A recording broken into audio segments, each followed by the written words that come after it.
정책에 대해서 말씀드리겠습니다. 우리나라는 세계 초강대국인 미국과 지금 G2로 확고한 자리를 차지한 중국, 그리고 과거 군사대국이었던 러시아, 그리고 일본에 둘러싸여 있습니다. 지정학적으로 또 운명적으로 4대 강의 각축장이 될 수밖에 없는 처지입니다. 고한말 이 4대 열강의 틈바구니에 끼어서 결국은 일본에 먹히는 비운의 운명이 되어버렸습니다. 그 이후에 동족 상잔의 비극인 6.25 한국 전쟁 또한 바로 이 지정학적인 위치에서 비롯됐습니다. 자유민주주의를 대표하는 미국과 팽창주의를 채택한 공산주의국가 맹주국이었던 소련의 틈바구니에서 결국 희생양이 되고 만 것입니다. 잔악무도했던 일본 군국주의에 의해서 36년간 국권이 침탈되고 태평양 전쟁 당시 일본의 총알바지가 되었다가 영문도 모르는 채 한반도가 두 동강이 나서 지금에 이르렀습니다. 전범 국가이자 패전국 일본이 분단된 게 아니라 태평양 전쟁과는 아무런 상관이 없는 애꿎은 한반도가 분단된 것은 참 역사의 아이러니입니다. 우리가 이처럼 주변국의 틈바구니에 끼어서 힘이 없어서 생긴 일들입니다. 최근 미국과 중국의 갈등 국면 속에 또다시 우리는 줄서기를 강요당하고 있습니다. 아주 노골적입니다. 경제 교류의 상당액을 중국에 의존하고 있는 우리로서는 중국을 아예 버리기도 그렇고, 그렇다고 미국의 줄을 서기도 참 어정쩡한 입장입니다. 과연 우리 외교는 어떻게 해야 될까요? 고민이 아닐 수 없습니다. 분명한 사실은 종미, 이른바 미국에 굴종하고 종중, 중국에 굴종하는 그런 외교가 아니라 이런 종중과 종미는 결코 우리가 채택해야 될 현명한 외교 정책이나 외교 노선이 아닙니다. 저는 새 정부의 외교 정책으로 용중, 용미 정책을 구사할 것입니다. 다시 말해서 중국을 이용하고 미국을 이용하자는 겁니다. 이 모든 것의 기초는 국익이 우선입니다. 국가의 이익에 부합된다면 그것이 중국이든 미국이든 우리는 이용해야 됩니다. 이는 우리 민족의 생존을 위해서 반드시 필요한 처세술입니다.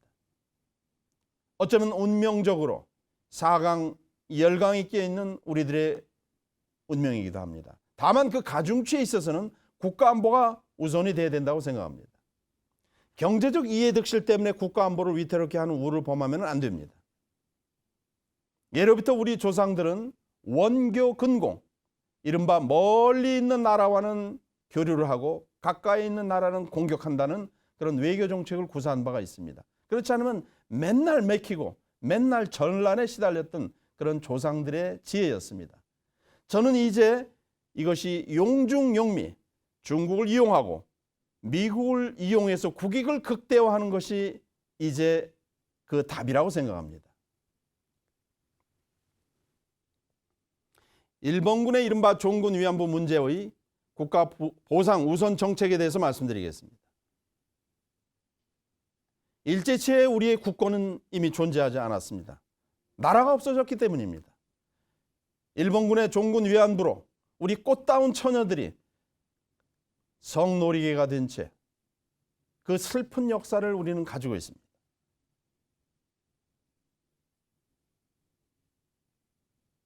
이제 이분들이 한을 품은 채 하나 둘 세상을 등지고 있습니다. 우리는 이 비운의 역사를 기억해야만 하고 다시는 이런 슬픈 역사가 반복되지 않게 해야 합니다. 수천 번의 일본 대사관 앞에 수요 시위에도 일본은 이른바 1965년 한일협정을 핑계로 해서 보상, 배상 책임을 모두 부인하고 우리 민족의 분노를 일으키고 있습니다. 일본 종군 위안부 문제뿐만이 아니라 태평양 전쟁, 강제 노동 문제 또한 한일 양국 간 커다란 입장 차만을 확인한 채 해결의 실마리를 찾기가 어렵습니다. 최근 대법원 판결에 의해서 개별 보상의 길이 법적으로 열리긴 했습니다만 실질적인 보상까지 가야 할 길은 멀기만 합니다. 그러는 사이에 피해자들은 노년으로 병환으로 하나 둘 한을 품은 채 세상을 떠나가고 있습니다. 저는 일본과의 이 과거사 문제가 하루아침에 해결될 것으로 보지 않고 있습니다. 우리가 그들을 힘으로 제압하고 받은 만큼 돌려주지 않는 한 그 한을 풀기가 어렵습니다.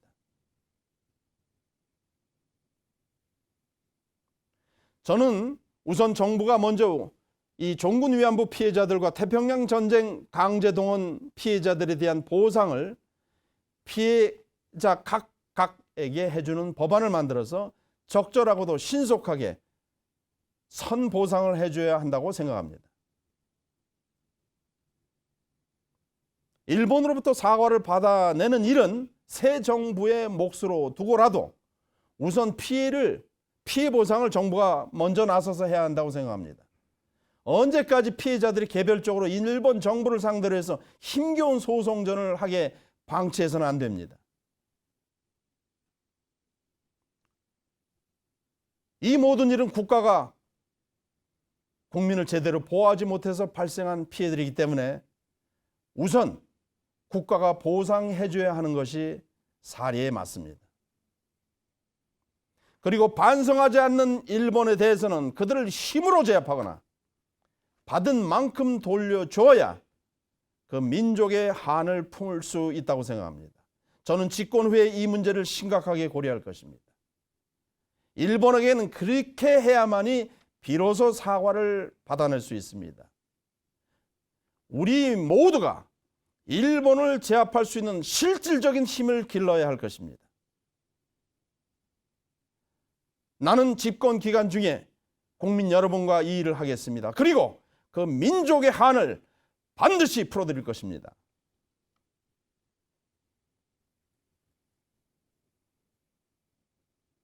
자원외교에 대해서 말씀드리겠습니다.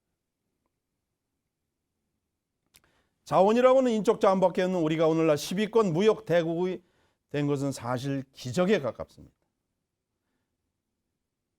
전전 정권인 이명박 정권 시절에 이 부족한 자원 문제를 푼답시고 자원 외교를 했는데 국민 혈세만 잔뜩 내려다 버린 채 빈소리만 유로하는 그런 형국이 되었고 피 같은 국민 혈세만 수십조 원을 낭비했습니다.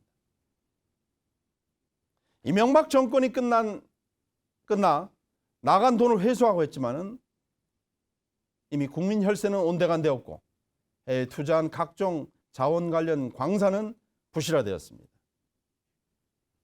저는 집권 후에 이처럼 부실화된 해외 자원의 참상을 반복하지 않기 위해서 철저한 사전 조사와 전문가들에 의한 분석을 통해서 내실 있는 해외 자원 발굴을 진행할 것입니다.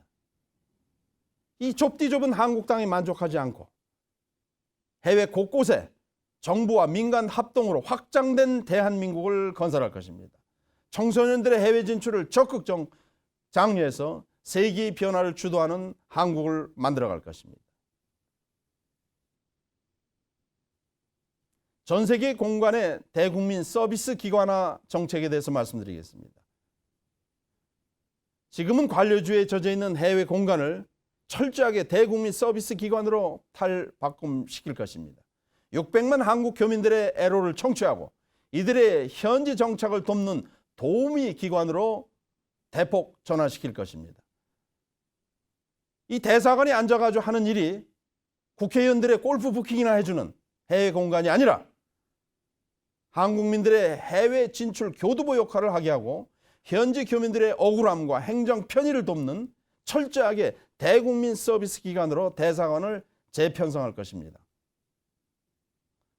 교민들에게 상전 노릇을 하는 대사, 공사가 아니라 대국민의 공복으로서 기능하게끔 할 것입니다. 아울러서 새 정부 아래서 완전히 탈바꿈하는 대사관 서비스를 온 국민이 실감할 수 있도록 하겠습니다. 현재 관료화되어 있는 각국 파견 대사가 더 이상 관료주의에 물들지 않고 철저하게 대국민 서비스 기관화하도록 각국 주재 해외 공간의 조직과 시스템, 관행을 전면 개편토록 할 것입니다.